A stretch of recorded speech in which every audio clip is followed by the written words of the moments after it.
You buy Bitcoin, you hold it for more than 4 years, Joe. That's my advice to everybody.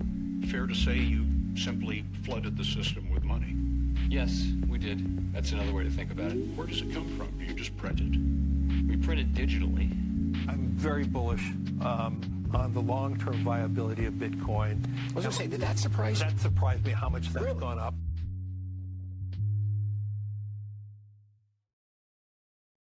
Hey, Internet. Welcome back to another episode of New Foundations, the podcast brought to you by Acropolis, which is the Bitcoin treasury platform. I'm joined in studio today with Zack Cohen.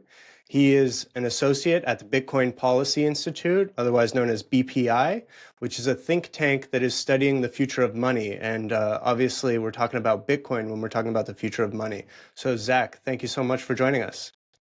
Yeah, good to be here, Chase. Thank you for having me, and looking forward to digging into some policy conversation today.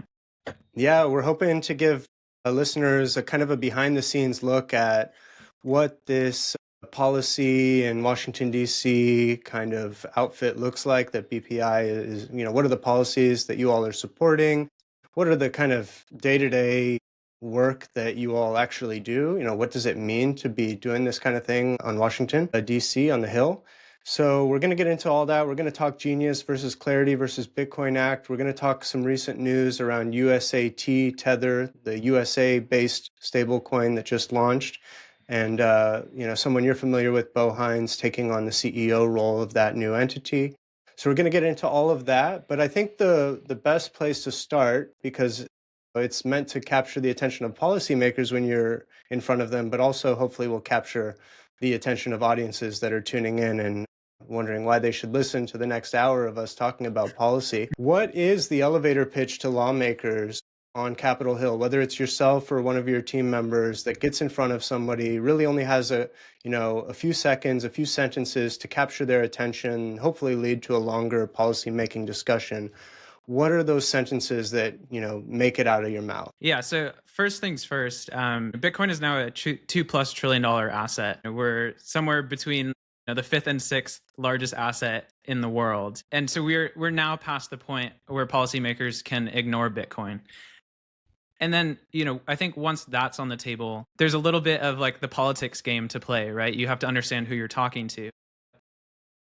For the past, 9 months now, since the Trump administration has gotten into office, when we talk to Republican lawmakers, the pitch is pretty clear. It's like, hey, this is a very top-down administration.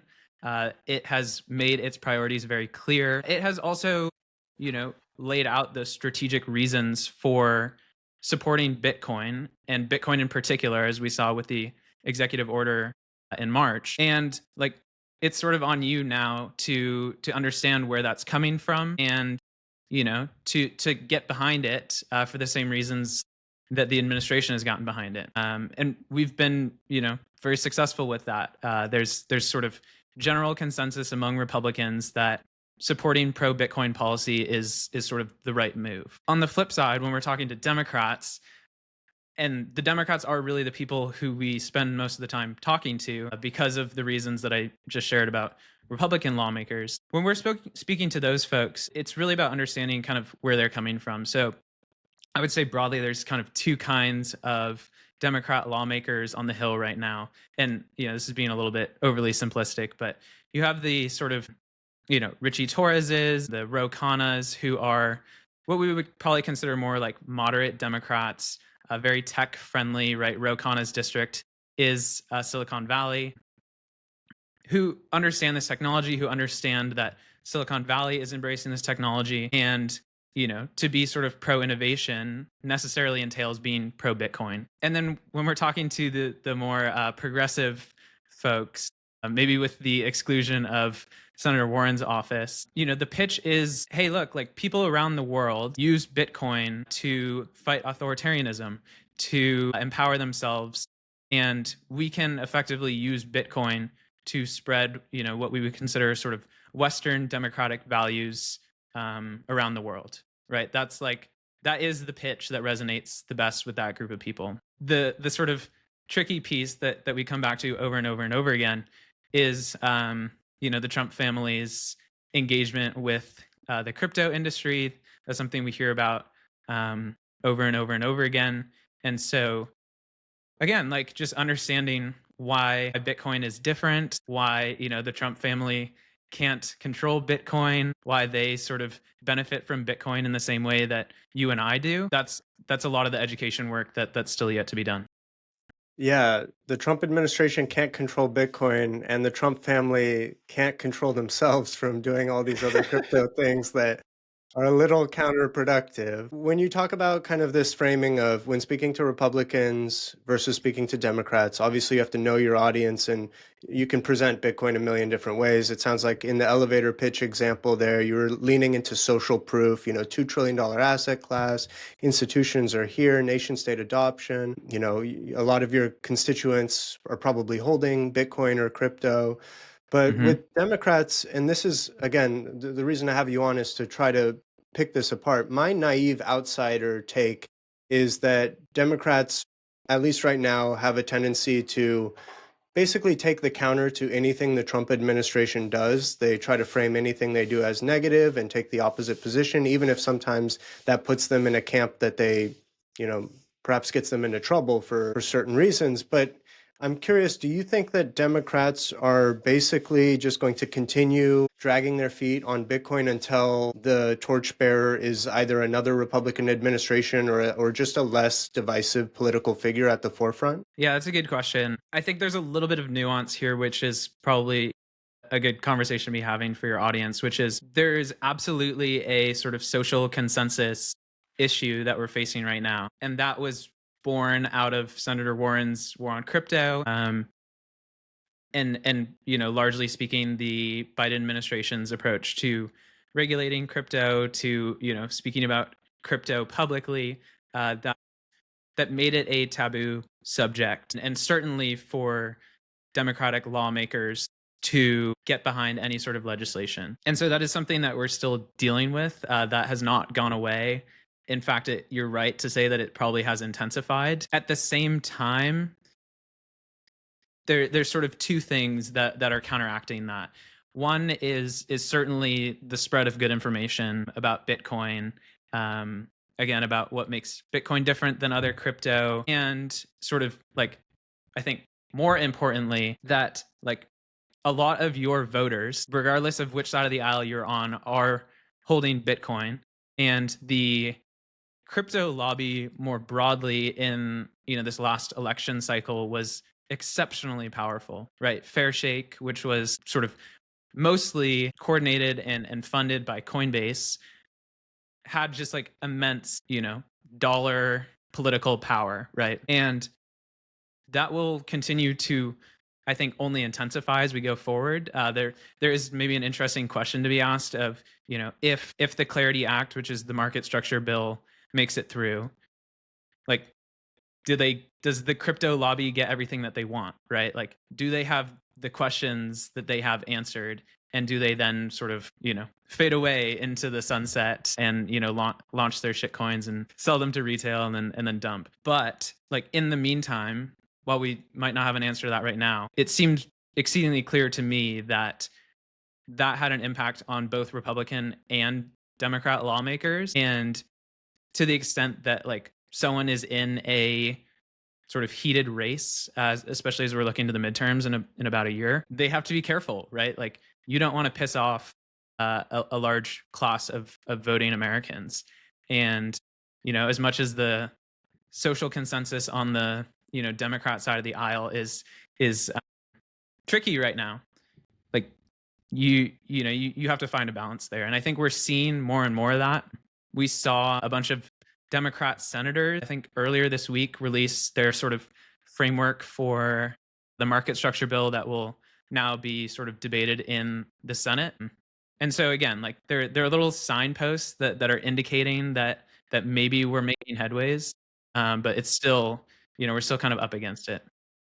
It feels like, to your point there, that perhaps this is the strategy you all are deploying, but it seems to me, as again, the outsider, that the most effective way to have these conversations when you do sit down with lawmakers or folks who are going to be running for reelection is to say, hey, there's the carrot and the stick. The carrot is if you come out Right. and you voice pro-Bitcoin policy, you are going to win a lot of single issue voters, people who are, historically voting with their pocketbook, but in kind of a more ideological pocketbook kind of way. Whereas if you don't support the industry, or if you actively come out against the industry, well, these folks are going to use the money in their pocketbooks to fund your opponent. And they are going to show up and they're going to vote because, again, they're voting their pocketbooks. They're voting their most baseline personal incentive and interest.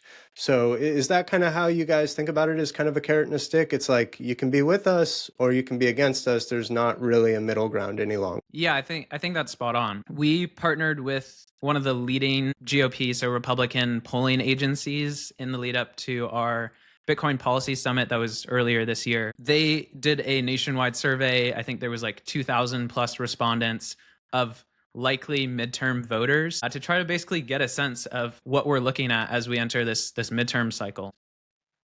The data very, very clearly showed that there is like unlimited upside to supporting Bitcoin policies, regardless of what side of the aisle you're on. And more importantly, there is like only downside to not supporting Bitcoin in the midterms this upcoming year, right? Like, I think that's worth underscoring, that like you will not lose voters if you support Bitcoin going into this next midterm election, regardless of what side of the aisle you are on. Like that's kind of mind blowing, right? Especially to us as Bitcoiners. It's like, we've been talking about this for a while now. It's like, these are a bunch of single issue voters, as you say, voting with their pocketbook. And like, you are just like missing the forest for the trees here if you are like continuing to be anti-Bitcoin. Like, I think the leading indicator of that will be the day that, we turn Senator Warren onto our team, because at some point, right, like there just won't be any alternative for her. And one other thing to clarify here is, BPI we're a think tank. We don't actually like put any money behind candidates. We don't do sort of like formal lobbying in any sort of significant capacity. We are like an education organization. And so a lot of this conversation is maybe more like personal opinion, personal observations, like as far as fair shake and, how the money is being moved around. That is independent of BPI. So just want to make that clear. But, it definitely is a tailwind for the work that we're doing. I think great point. It's worth calling out again, which is that if you come out with pro-Bitcoin policy, you're going to attract Bitcoiners, which are not left, right, center. It's not a type of voting block that was already going to go with a certain group. There are Bitcoiners across the spectrum, and it can really swing an election. And if you come out with pro-Bitcoin policy, you're going to receive more capital. You're going to probably receive funding and support because Bitcoiners, they are becoming kind of a wealthy class, a wealthy segment of society now, increasingly, almost exponentially wealthy segment of society. And to your point, kind of referring again to Elizabeth Warren's self-own with the anti-crypto army, there are no voters that are looking for a candidate to come out with an anti-Bitcoin stance. You're not going to win a voter for being anti-Bitcoin, but you're going to win Bitcoiners and capital for being pro-Bitcoin. So it really is a no-brainer.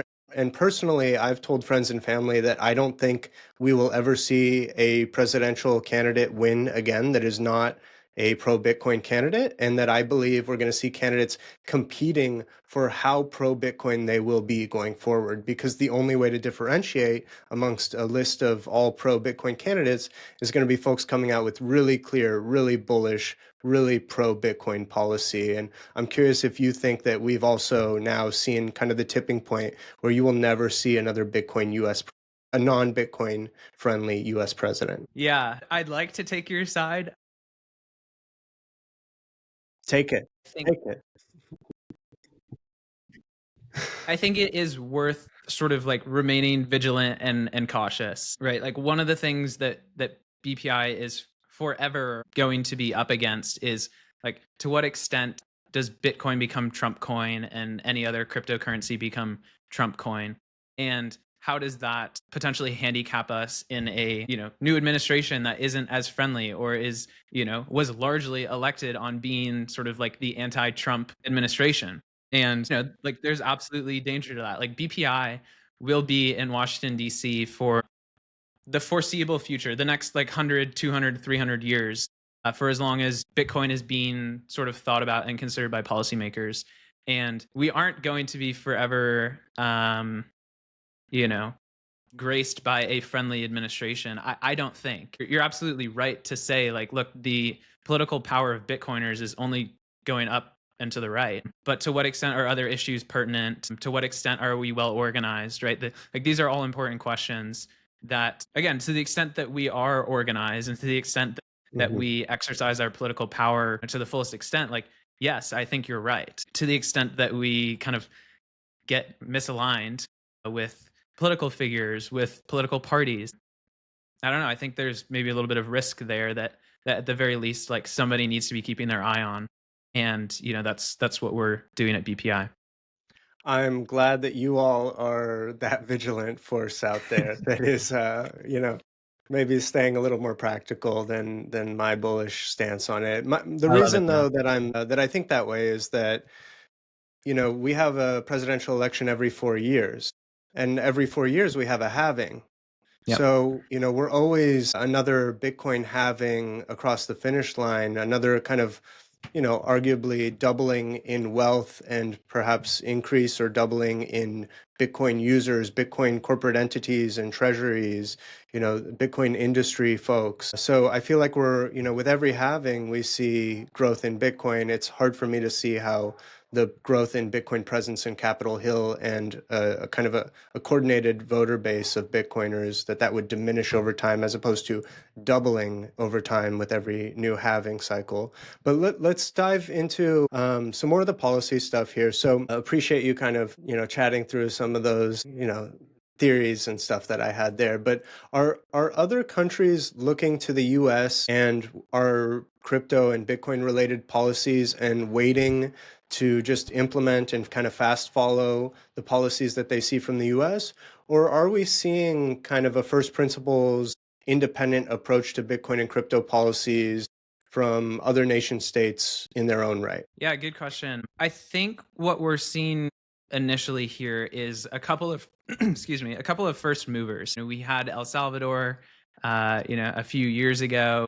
We learned that Bhutan was sort of secretly mining Bitcoin for many years. There were rumblings at the end of last year that someone in the Middle East had been sort of silently acquiring Bitcoin. I think when the executive order was signed to establish a strategic Bitcoin reserve in the United States, and that was like the first week of March 2025, that like a report landed on the desk of every sort of subsequent office in every, sort of major power country across the world saying, look, this is what the United States just did. This is something that we need to dedicate significant resources to understanding, to making sure that we are not falling behind, and evaluating, like, is this something we should be doing? I really don't think there's any doubt about that, right? Like every executive order that Trump issues is being reviewed by the major powers around the world. And that's true of any president, Trump aside, right? And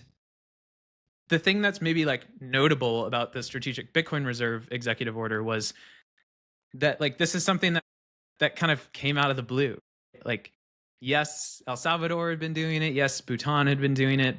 Like, not to say they're irrelevant, but the United States is like the superpower of the world, especially financially, right? And to have such a kind of novel policy proposal, put forth was, I think, maybe like shocking to a lot of people. It was certainly, I think, shocking to even like the Bitcoin community, like, oh, wow, our thesis is being recognized at the highest level of government. And so, where are we now? That's a trickier question because now it's been, 6 months and there's almost certainly an incentive to be quiet about what you're doing, right? Like there are only 21 million Bitcoin. We have Bitcoin treasury companies kind of scooping up a lot of that. We have, the institutional adoption is undeniable at this point. And it seems like the governments should be moving, the nation states should be moving as well. And they very well might be. It seems like it's kind of unlikely at this point, given where we're at on the price. But at the same time, it just takes one major player to move to kick off, the sort of powder keg of Bitcoin buying at the nation state level. And so again, I think like your question, like, are other countries paying attention to what the United States is doing here? The answer is like undeniably yes. And the US has been very quiet about what they're doing, right? Like, our folks are in DC every day. They're on the Hill. They're talking to people in the executive agencies. And like, even we are like, what's going on here, guys? Like, we've been talking about this for a while. Like, can you even tell us like a little bit? And it's quiet. And, I think it's easy on Twitter to be like, oh, hey, like, we got our hopes up, but then we got rugged. Like, that's, it's great engagement bait, right? But I think it misses the point, right? Like, we're talking about nation states acquiring the most sort of valuable asset the world has ever seen, the hardest asset the world has ever seen. And when there's only 21 million Bitcoin, there's sort of a space race for acquiring Bitcoin. And, like, generally speaking, it's like, it's going to be hard to tell when someone starts moving. And then when it becomes clear that someone is moving, it will be exceedingly clear that, that the nation states are buying, from my perspective, at least. And so again, like, the United States has an interest to be quiet about how they're thinking about this as they're kind of setting up, what we might call the Strategic Bitcoin Reserve Office that would theoretically be in the Treasury Department. Like, they don't want to tell anybody about that. There's no reason to tell anybody that they're setting up an office in the Treasury. And, this is all speculation, of course, but like, this is how this will play out in my mind. And like, institutionally, there's also a lot of barriers to doing this, right? Like, you all know that very, very well, that like, the US government is not going to take their custody solution for granted, right? They're not going to like throw together some like 2 of 3 multi-sig and, put one key in California and, another key in Washington, DC, whatever it may be. They're going to spend a lot of time like thinking about this, researching, talking to stakeholders. There's just a lot of things that like need to fall into place that like I still believe will fall into place. It's just maybe on a slower timeline than folks had expected.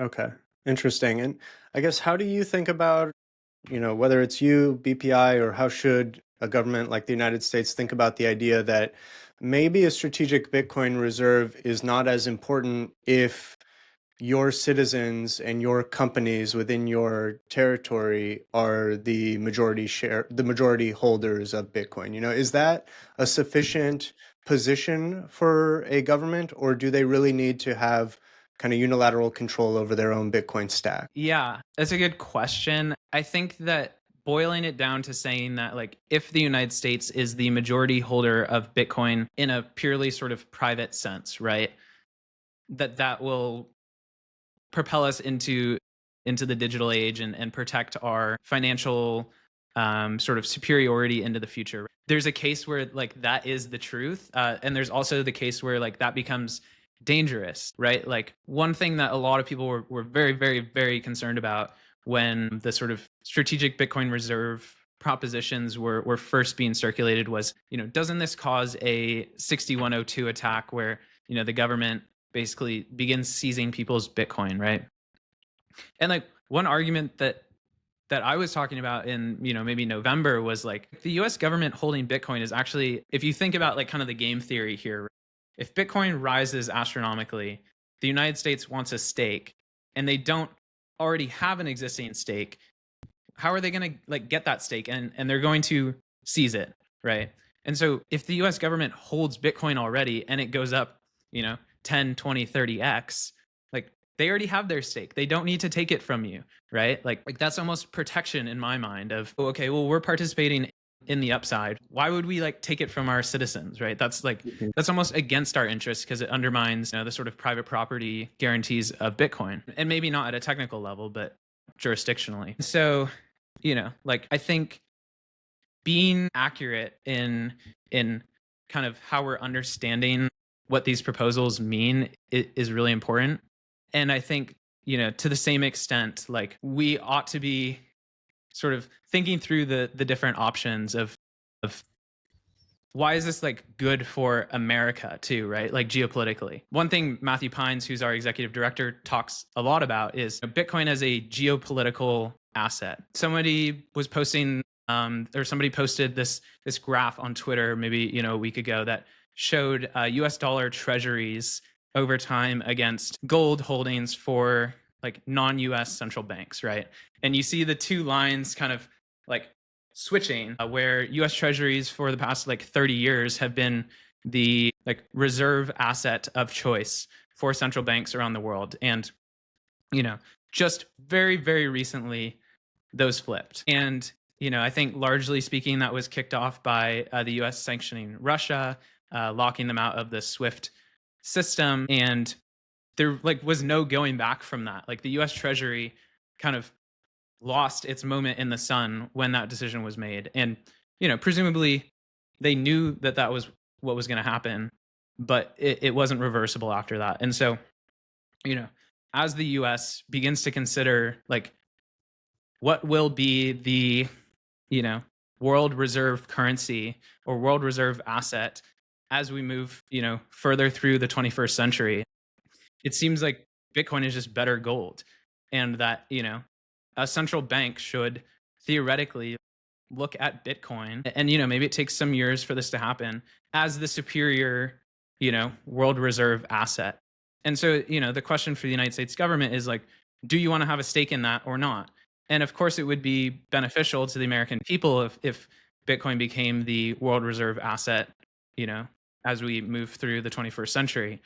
But why would the US government wait on the sidelines for that, right? Like there's just no good reason to sit on the sidelines if you think that that's what's going to happen. If you think that that is, what's going to happen going forward here. So yeah, I think there's like the two elements to think about. It's like, what do we as Bitcoiners have, an interest in the US government, American Bitcoiners have an interest in the US government owning Bitcoin? And to what extent, like, does the United States also have to kind of press its own advantage and think boldly, right? Like that's what these proposals ask the US government to do. And how does that position us going forward through the rest of, again, the 21st?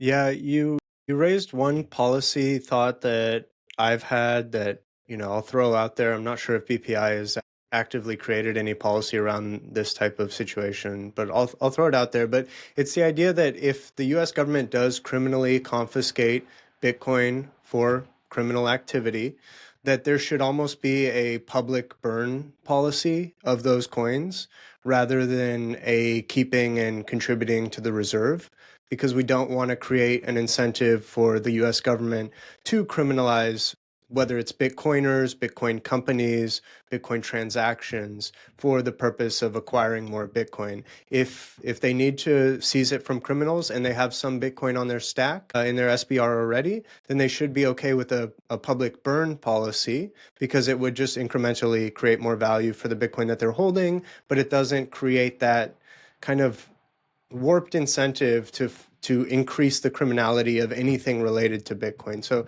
anyway, just throwing that out there. But one thing you raised is sanctions, which is interesting because it was actually my next question.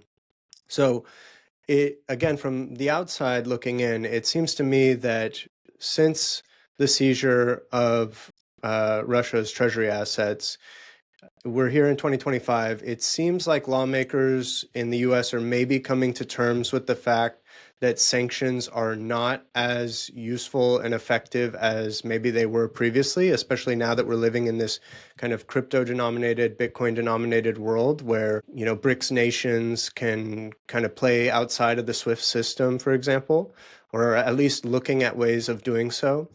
I'm curious if you think that that's true, first, that lawmakers in Capitol Hill do see sanctions as less effective going forward, and whether or not they see supporting Bitcoin as kind of a counterproductive threat to maintaining that sanctions hammer as one of their tools in their toolkit. Yeah, I think this is going to depend. My answer is going to depend largely on like what country we're talking about, right? Like, I think it's still the case that SWIFT and other basically like American operated payment rails, whether it be central bank settlement, whether it be remittances, etc., that like the sanctioning tools that we have are still effective in that sense. And the evidence of that is that like China is trying to build sort of parallel infrastructure to SWIFT and to other American operated payment rails to counter our sort of global influence,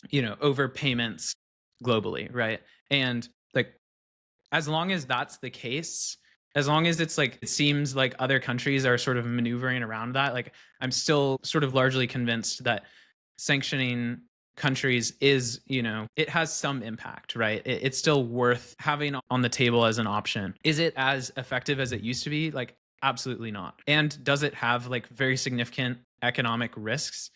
Yes. Like I said, like the reason that we're seeing this like sort of convergence of gold and US treasuries on the balance sheets of central banks around the world, like I think is maybe and most likely evidence that sanctions are like damaging on the global scale, right? There's definitely other reasons that we could be seeing those assets kind of come back together. But like I don't think that people around the world are like losing trust to the fullest extent in US treasuries. Like I think there might come a day where we see that. I don't think we're at that day yet. And so all that's to say, like, sanctions are still a tool that I think the US will wield. I think it will wield them more carefully. And I think, like, to the extent that China and our other adversaries are coming up with sort of novel solutions to circumvent the systems that we still operate, will continue to be evidence that, like, we, the sort of choke point power that we hold over global payment networks, like, is very real and is a threat to other countries' national security.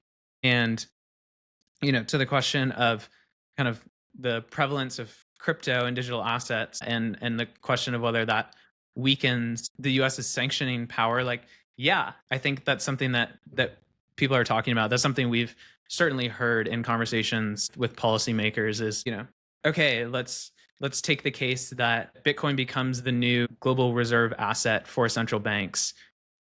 Where does that leave us with our ability to knock out adversaries from payments networks? And the answer is, yeah, like that's something you got to be on the lookout for. I'm not going to sit here and lie to you and say like, no, you can, still censor the Bitcoin transactions. And so again, like policymakers need to be looking at Bitcoin and the rest of digital assets, but mostly Bitcoin with the lens of like, hey, things are changing in the sort of financial order of the world. Things are changing in the technological possibilities of the world.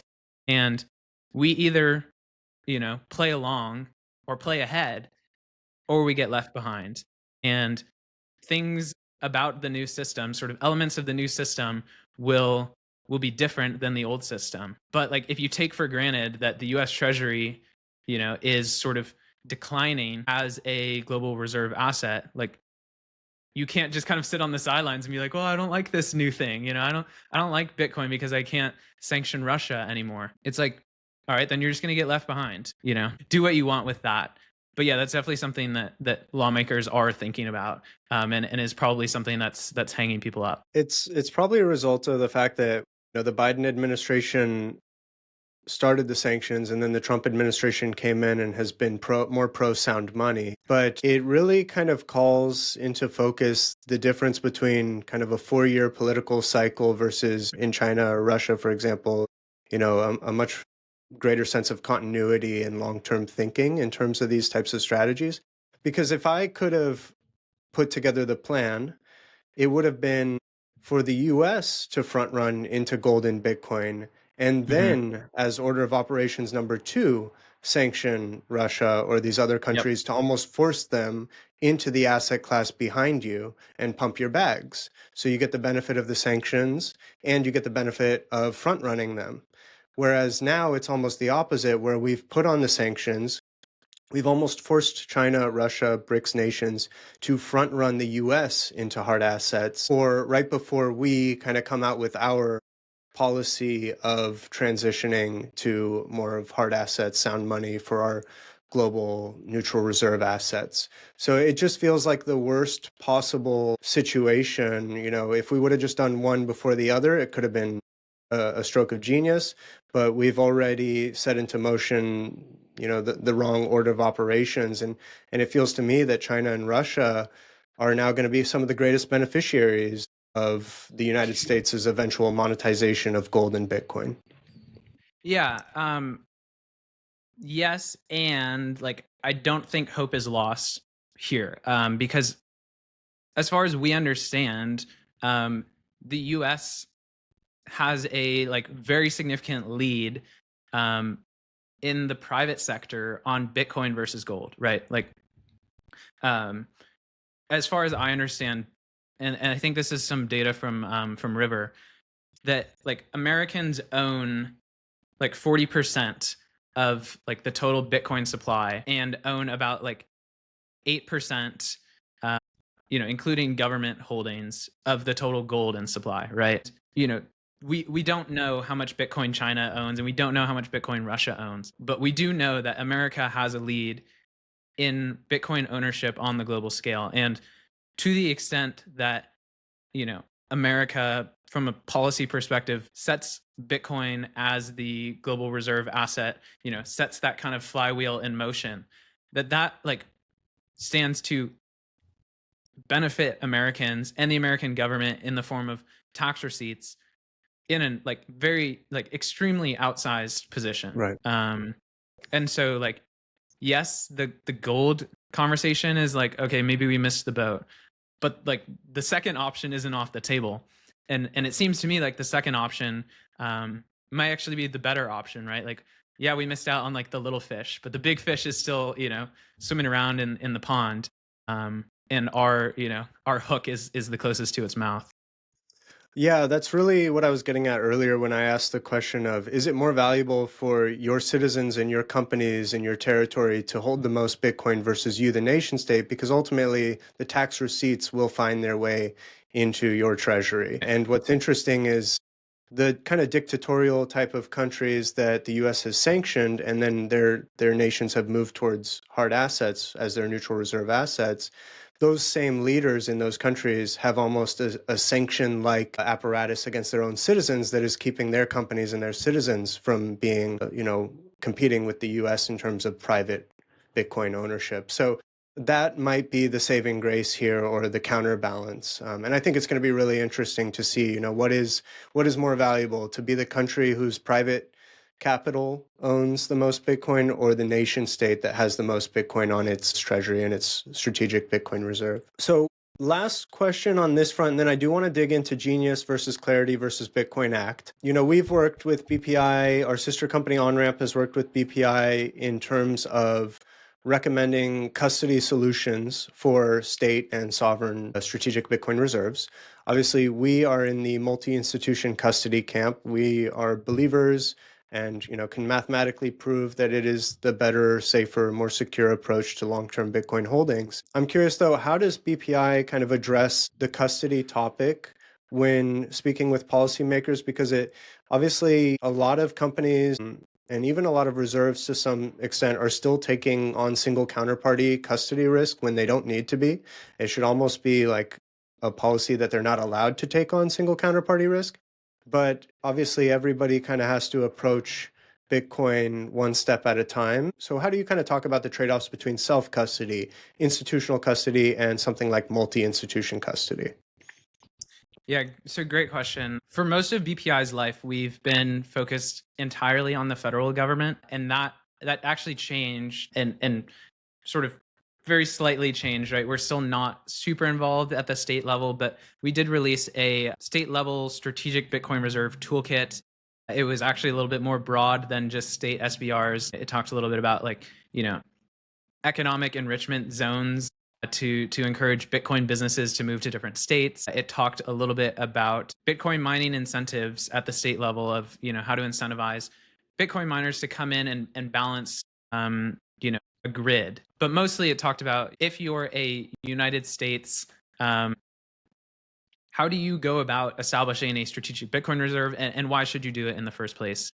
And that's available to read on our website. But at the high level on the custody question, one thing that we heard from stakeholders was like, we really don't even know how to approach this particular question, right?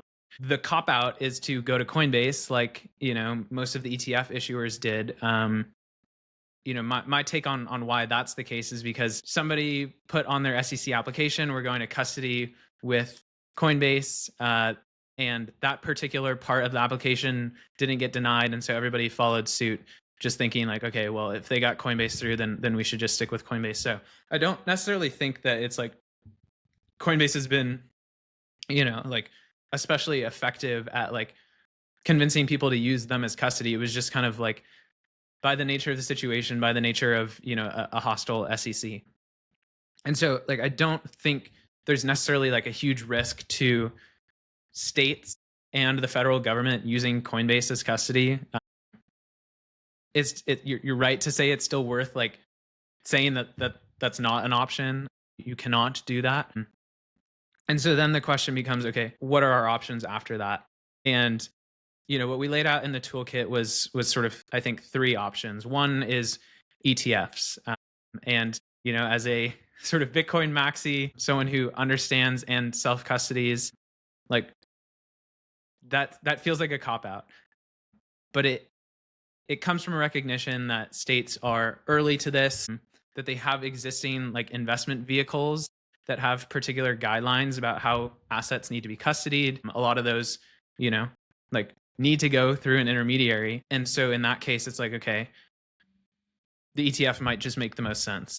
And so again, like the toolkit, or maybe I haven't said this yet, the toolkit is modular. It's intended to be usable by any state, by any investment vehicle that exists. It's not intended to sort of pigeonhole states into one particular solution. It's really like a menu of options. So ETFs being one, again, like when we talk to folks, we're not encouraging them to do an ETF. We're saying, okay, if this is the only option, like fine, we still want you to have exposure to the price of Bitcoin, even if you yourself, aren't holding it, right? And then option 2 being multi-institution custody. It was fantastic to work with Brian Cubelis from the OnRamp team to really like figure out the details on what should go into the toolkit when it relates to multi-institution custody. All of the toolkit was workshopped by industry participants. We were incredibly pleased to work with 5 Bitcoin companies to basically like provide their expertise on best practices, like as the folks who are doing this day to day. And so, in that section, we lay out exactly, what you were talking about earlier, Chase, why multi-institution custody is a great option for states, what implementation of a multi-institution quorum would look like. And to the extent that lawmakers are like have questions about it, we're going to connect them with the right people to say like, hey, we can like really tailor a solution to you. This is the broad overview, but let's get in the weeds. And really including the multi-institution custody section allows us to go to policymakers and have a reasonable and effective solution for policymakers to kind of understand what would go into custodying the asset properly. And so, incredibly pleased to have that section in the toolkit. And then option 3, which is maybe a little bit more complicated for folks.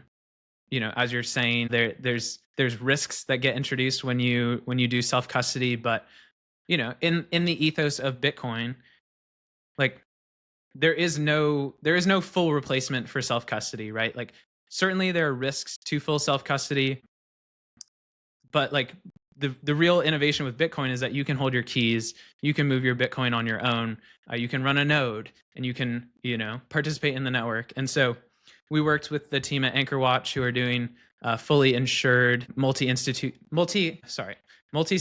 custody, multi-institution, multi-signature, who are doing multi-signature insured self-custody of Bitcoin with time locks. They can like really put together a custody solution that is, as robust as self-custody can be, and having the Lloyds of London, cover, I think that was like a major point in the toolkit, which is like, if you are going to have any substantial amount of money in Bitcoin, it needs to be insured.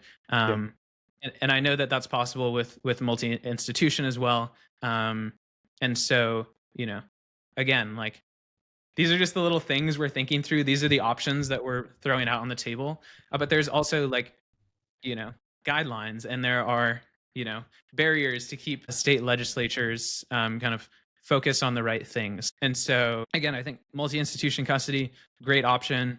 If you have to do ETFs, fine. If you want to like really go off the deep end and do like full self-custody with insurance, like we'll talk to you about that too. And that's really like the beauty of Bitcoin, is that it enables all these different solutions, right? You don't have to trust people anymore. You can set up these kind of like game theoretical quorums where like conspiring with another custody provider like just becomes sort of unfeasible, right? And so again, laying out the options, talking to policymakers about these things, like that's the most important part. And incredibly pleased to have multi-institution custody as an option. Every business will hold Bitcoin. Some already do. Others are developing a plan. Acropolis is how smart companies take action today. Built on multi-institution custody, Acropolis delivers a turnkey Bitcoin treasury solution designed specifically for businesses. Here's why that matters. Multi-institution custody is the breakthrough that unlocks the corporate adoption of Bitcoin. It eliminates the need for employees to hold cryptographic material and removes reliance on any single custodian. Instead, Bitcoin is secured using a 2 of 3 multi-signature quorum, where each key is held by a separate, regulated institution. No single party can move funds on their own, eliminating single points of failure and greatly reducing risk. We act as an extension of your treasury team, managing institutional-grade custody, insurance, continuity planning, and strategic advisory, so your company can adopt Bitcoin confidently and securely. If your team has been sitting on the sidelines, unsure of how to get started, or worried about getting it wrong, this is your signal.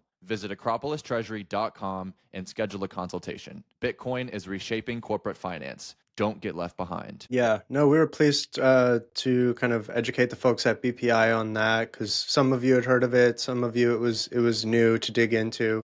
We know that MIC, multi-institution custody, is new for a lot of even hardcore Bitcoiners that have kind of just lived by self-custody, maybe do a little bit of multi-sig, maybe have heard of some other types of quorum arrangements, but it's still early days in the world of multi-institution custody where Acropolis and OnRamp live.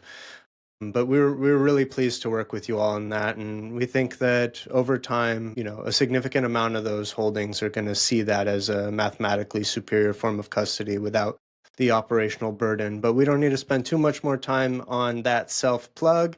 Let's get to legislation. Genius Act versus Clarity Act versus Bitcoin Act.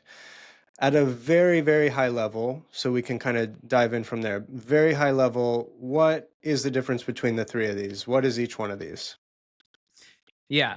So let's start in sort of the priority it seems that the administration took to these three pieces of legislation. First being Genius Act, which was, I think, introduced by Senator Haggerty of Tennessee a couple of years ago. People have been working on Genius for like 3, maybe 4 years now, like pretty seriously.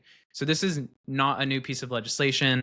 This is something that the crypto lobby has been pushing really hard on, and something that like really aligned with the new administration's priorities from a, like kind of economic, like statecraft perspective, right? Like Secretary of the Treasury, Scott Bessent, he came out very clearly, like from the get-go saying like, we need a rigorous stablecoin, like set of guidelines to make sure that this industry kind of prospers in the way that it should, because the U.S. stands to benefit significantly from like a, treasury demand perspective, right? So that's Genius. Passed both the House and the Senate, and then was signed by President Trump, I think at some point in July. It's all kind of a blur at this point, but that is now law. And so they are moving into the implementation of the specific provisions that were in that piece of legislation. And I think we'll talk a little bit more about that in a second here. And then Clarity is next.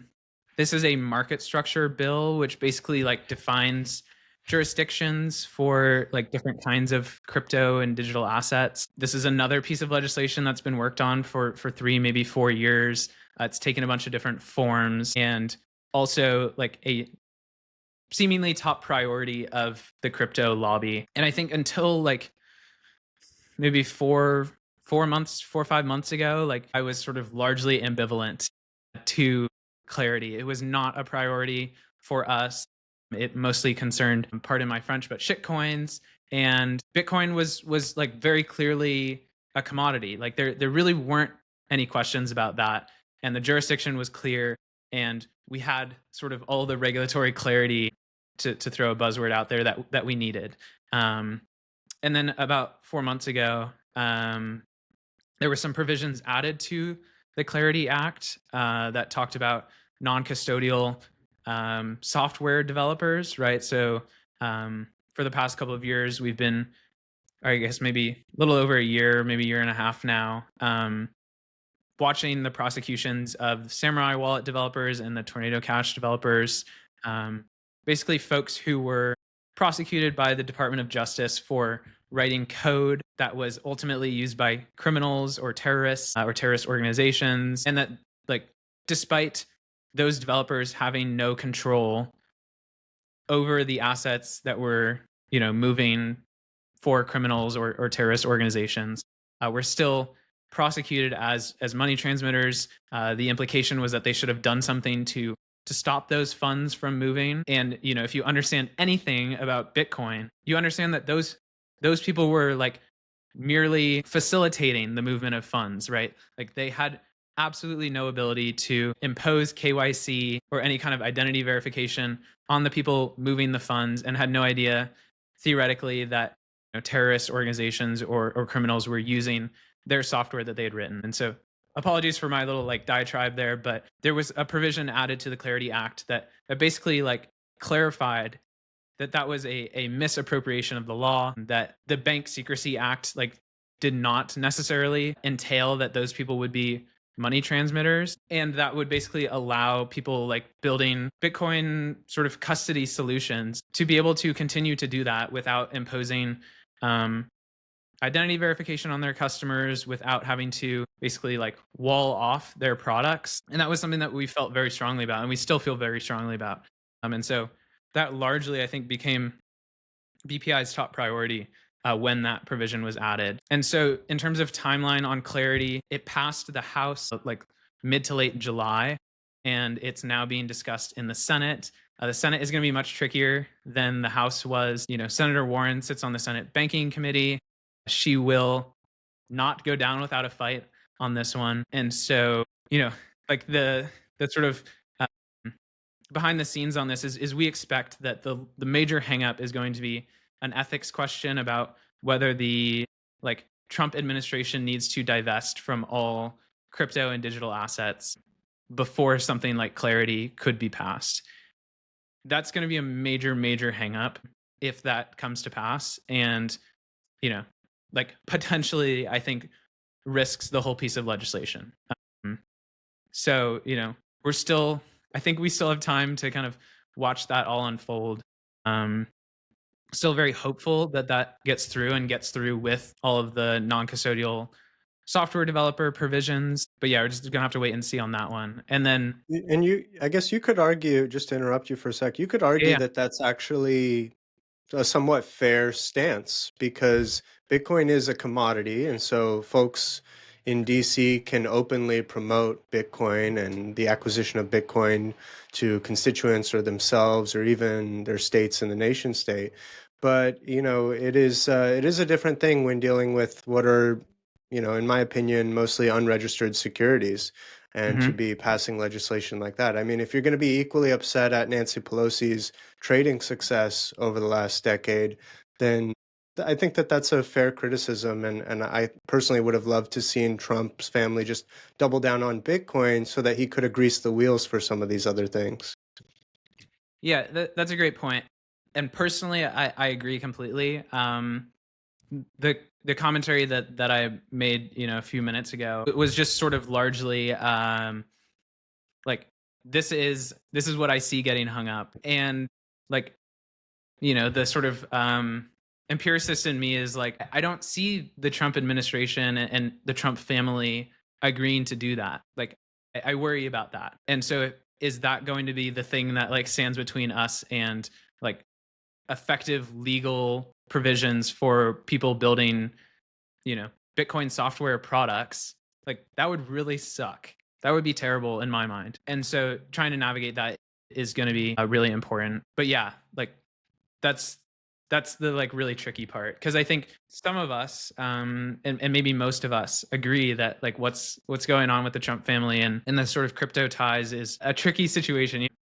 I'm going to try not to cast too much of my personal opinions on the matter, but again, like that is the thing that I think we're going to see play out. And then the last piece here in the puzzle, which BPI had hoped would be kind of top in the pile and turned out to be bottom of the pile, was the Bitcoin Act, which is a bill in both the House and the Senate, originally in the Senate through Senator Cynthia Lummis, introduced in March by Representative Nick Begich, to basically like acquire a significant amount of Bitcoin for the United States. And the major mechanism in that bill was to revalue America's gold, take the sort of accounting trick, additional money that gave us on the Treasury's balance sheet, and purchase, a substantial amount of Bitcoin. There are co-sponsors for that. I don't know how much bipartisan support there is for that. That is something we are actively educating offices on. From where I'm seeing it, there's still a lot of work to be done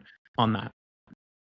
I wonder, putting on my tinfoil hat for a second here, we heard talks about, auditing Fort Knox early on in the administration. If you're going to revalue the gold to buy Bitcoin, the gold has to be there to revalue. So I wonder if there's anything to that and why it's been demoted to number 3, or perhaps you just want to see more clarity and more stablecoin policy to kind of establish more frameworks before the United States goes all in and starts actively acquiring 1 million coins. But thank you for that overview. I guess if we're looking at these 3 acts a decade from now, speculating out a bit, which do you think is going to leave the biggest mark in terms of U.S. Bitcoin policy a decade from now? I don't think there's any question that the gravity of the Bitcoin Act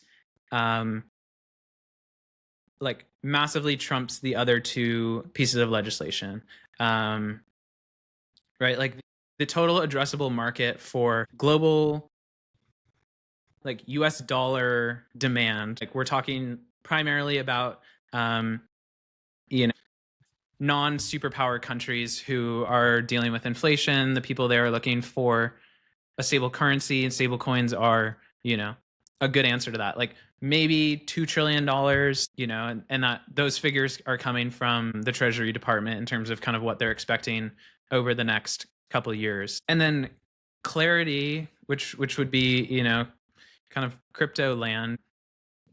I would put probably like a similar figure on that, like somewhere around $2 trillion of like, additional economic activity from that, right? Like there just isn't a huge demand for these other assets besides Bitcoin right now. Like Bitcoin is just sort of kind of running away with it. And, that's not to say that like $2 trillion isn't a lot of money. Like that would be a major windfall for folks like Coinbase and, Robinhood and, the other kind of like crypto exchanges who probably stand to benefit from that piece of policy the most. But Bitcoin, if the United States were to purchase any meaningful amount of Bitcoin and that were to kick off a sort of like, global Bitcoin race, which I think is the way that we're speculating about it, like that's probably like $10+ trillion of like additional economic activity in the United States, right? Like we said, 40% of the Bitcoin that exists right now is in the United States. And so if we, I'm not going to like do the quick mental math here, but like, if we do like some, multiple of our current price, like we don't have to go that far to get to $10 trillion, right? We're already at 2 something. And we have almost half of the Bitcoin. And that number is only going up, especially as, Michael Saylor is continuing on the path that they're on.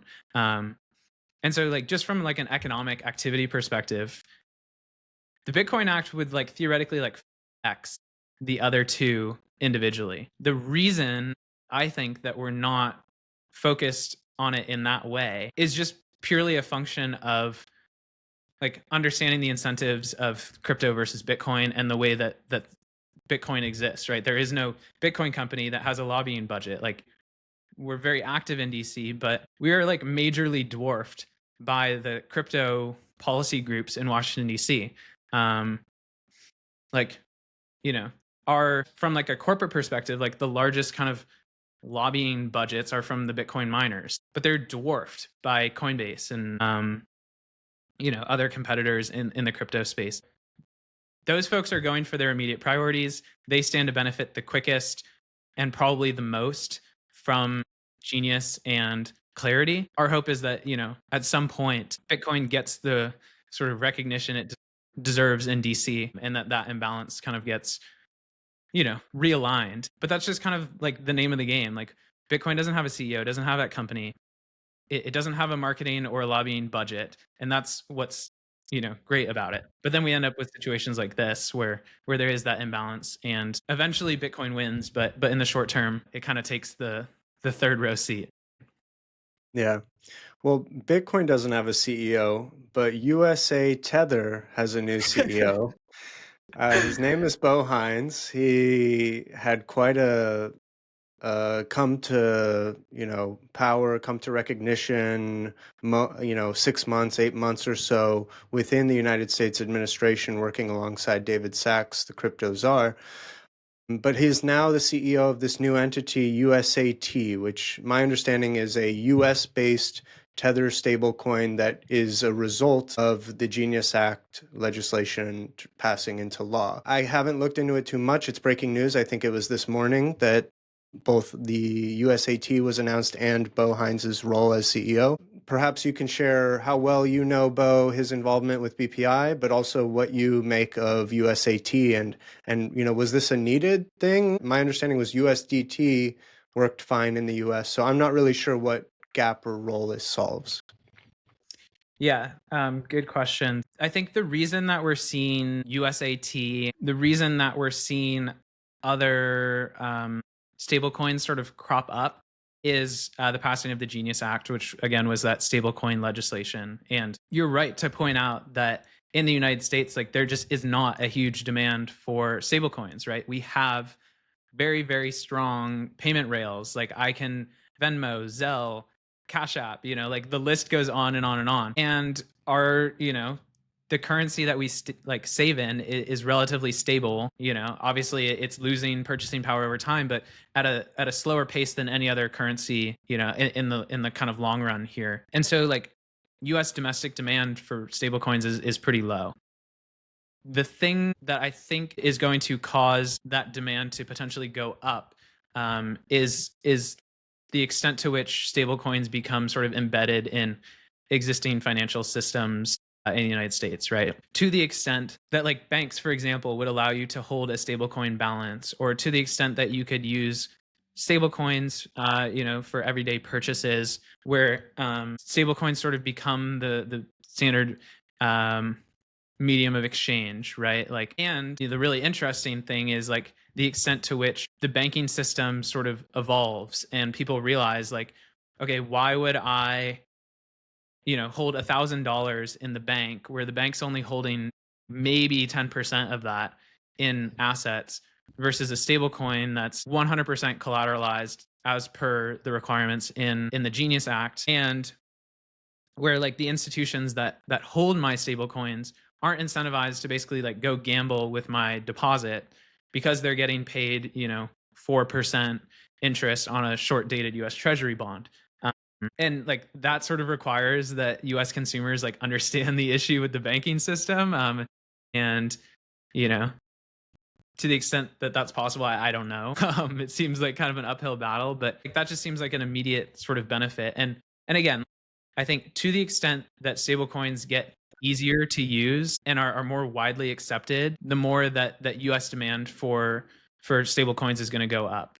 And I think that the Genius Act was a major step in that direction, but I think we're still early to that. So again, like, the Tether situation is really interesting because Tether is largely, like, globally demanded. It's growing astronomically quickly. They probably could have just kept doing what they were doing and continuing to kind of win. But like to the extent that the US being the center of kind of economic activity of the world is going to see increasing demand for stablecoins, there's no good reason for them to kind of stay away, right? And especially to the extent that they don't have to worry about kind of regulatory questions, and that is largely explained or explains Bo Heinz's position as the CEO of the new subsidiary.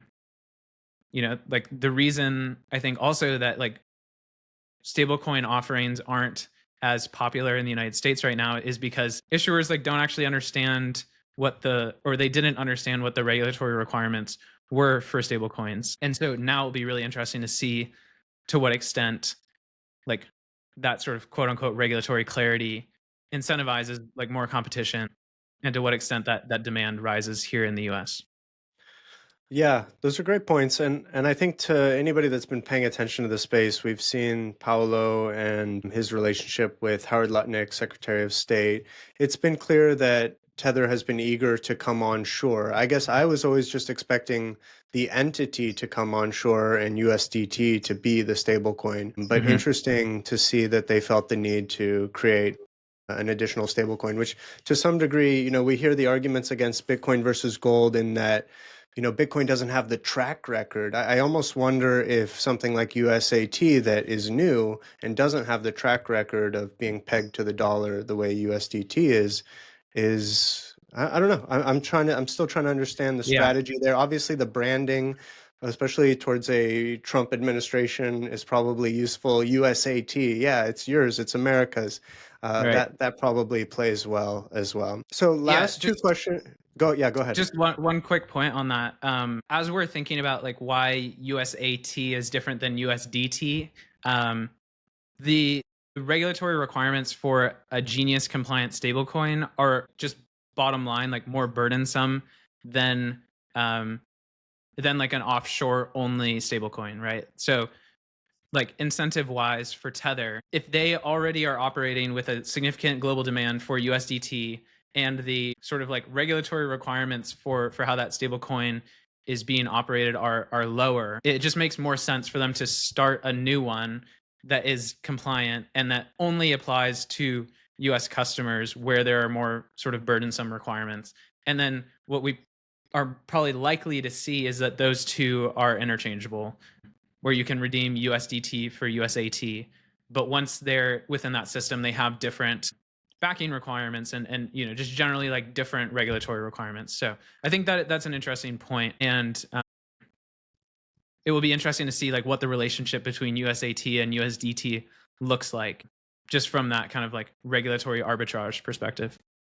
I think that's a great point. That makes a lot more sense. You're right. It's probably just they already have product market fit with USDT. They need to check different boxes for a US-based stablecoin. So why mess with the golden goose? Just create a second product line, essentially. Okay. Yeah, exactly. Last two questions for you here. I want to be cognizant of your time. I know we're coming up on it. This one's a quick one. If you had to guess which bucket will be holding more Bitcoin 10 years from now, will it be nation states or businesses? 10 years from now, that's a tough one. I suspect nation states. And the really like simple thought in my mind is like, you know, who has access to the money printer? And like I heard an interesting argument. I think this might have actually been on your podcast, which is, you know, that like MicroStrategy might become the new kind of like money printer, right? And so, you know, that might complicate things. But as far as nation states are concerned, it's like, why would you not print a ton of money that is going down in value and buy something that's going up in value? That it just seems like a very like simple economic calculation. And businesses like they just can't do that as the current system exists. And so that's my kind of like first principles take on it. But then the question I think is like, have corporations already gotten that like first mover advantage to keep them ahead? That's the only thing that's kind of on the other side for me. Yeah, that's how I think about it too, is obviously the corporate entities are already aggressively stacking. So how it really depends how late into that next decade and that 10-year time horizon until nation state adoption really starts to ramp up. But you're right. If a government has access to the money printer, people often say, no, a government is not going to print their own currency to buy Bitcoin because it will make their currency worth less. But I would actually argue that if they print $10 trillion and buy up $10 trillion of gold, that or gold or Bitcoin, that those hard assets are now backing their currency. And honestly, they're going to have to they're going to have to print. That's funny that I said trint, in terms of print trillions. It's maybe a good name for it. They're going to start trinting. They're going to have to print trillions of dollars anyway, so you might as well print to buy the hardest asset to actually lend more credibility to your local sovereign currency. Okay, last question for you here. What are some of the ways for people who are listening, if you've made it this far, you like what BPI is up to, you think Zack is a great guy, which I do after this conversation, what are some of the ways Bitcoiners can get involved with BPI outside of just donating? Yeah, great question. So I think there's kind of like two major things. The first I'll mention is, we have a website. We have a Twitter page, newsletter, basically a bunch of different ways for everyone to keep up with our work. One of the major things that a think tank is focused on is sort of impacting the public understanding of the thing that they're researching, right? So we have 25 fellows. Your listeners have heard of a lot of them, Troy Cross, Margo Paez. We have the Resistance Money Squad, Andrew Bailey, Bradley Rettler, and Craig Warmke. And just a stacked roster of people thinking about Bitcoin. And thinking is great, and writing is great, and their writing is all fantastic. But the idea is to impact public perception of Bitcoin. And we do our part in that. We talk to folks in DC, but these things are sort of grassroots. It's people being equipped with good, credible information about Bitcoin that they can pass along to other people who maybe are skeptical or haven't heard about Bitcoin. And so, yes, we are trying to talk to folks in DC about Bitcoin and present our research, but we're also trying to basically just propagate good information about Bitcoin, and that will trickle down and have really important impacts. So again, kind of just keeping up with our work, following us, on our different media platforms. We do events, so you'll hear about that if you're kind of staying in touch with us. So that's number one. Number two, we actually have a new and very exciting opportunity. It is our Congressional Fellowships program. So I think your listeners are going to get a kick out of this, but basically organizations, nonprofits are able to fund fellows or whatever you want to call them, people to go into congressional offices and work for that office. So the office, Senate or House of Representatives basically gets another person in their office and someone who's very knowledgeable about a particular subject, in this case, Bitcoin, and they don't have to pay a dime for that person, right? Congressional budgets are super tight. Those folks are not getting paid much money. And so it's hard to maybe attract the best and the brightest. And so we can basically scout, recruit, and then pass along really impressive individuals who understand Bitcoin and who want to take part in the lawmaking process. Once they're with the congressional office, we are totally independent from them. We are sort of merely sourcing and connecting folks and then paying for them to work in that office, but we can't exert any influence over them once they're in that office. But if you're someone who's maybe early in your career or late in your career or in the middle of your career who, is I want to really go have an impact on Bitcoin, and maybe I'm somewhat interested in Bitcoin policy, highly, highly, highly encourage you to apply to our Congressional Fellowship program. So you can visit our website for that. There's a button in the top bar, btcpolicy.org. Chase, maybe you can include a link in the show notes for folks to access that. But again, if you're hey, I want to take a year and go to Capitol Hill and sing Bitcoin's praises to lawmakers, this is the perfect opportunity for you and a great way to really have an impact. So again, highly encourage folks to go look into that. And, baseline, just keep up with us and what we're working on. There are a lot of people that want to work exclusively in Bitcoin and in the Bitcoin space. I know because I get unsolicited resumes daily. I will do one more than just one better than just putting it in the show notes. I now have a place to redirect them to when these impressive folks, because honestly, there are a lot of really impressive folks that are trying to break into the Bitcoin industry, but there's only so many Bitcoin jobs out there at the moment. So I will definitely be sending some folks your way. Zack, really appreciate your time. We're big fans of the work that BPI is doing. We're really thankful that something like multi-institution custody has been included in those menus of options for state and nation-state sovereign Bitcoin reserves. And yeah, thank you again for your time. And I hope people go and follow your work. And for listeners out here that made it this far, please spread the word, do the thing, the like, the subscribe, share it out with your lawmakers, your congressmen, congresswomen, because they should get in touch with BPI, because I'm sure that Zack and the good folks there are eager to speak with them on Bitcoin's behalf. So Zack, thank you again for the time today. Thank you, Chase. It was a pleasure. Thanks for listening to this week's episode of the show. Don't forget to like, follow, subscribe, or leave a rating on your preferred podcast platform. One of the missions of Acropolis is to educate the public on the transformational benefits of Bitcoin and Bitcoin treasuries for companies. The more engagement we get, the more efficiently we can spread this message. Lastly, quick reminder that New Foundations is for informational and entertainment purposes only, and nothing should be construed as investment, financial, or legal advice. Companies interested in Acropolis can go to acropolistreasury.com to get in touch with our team.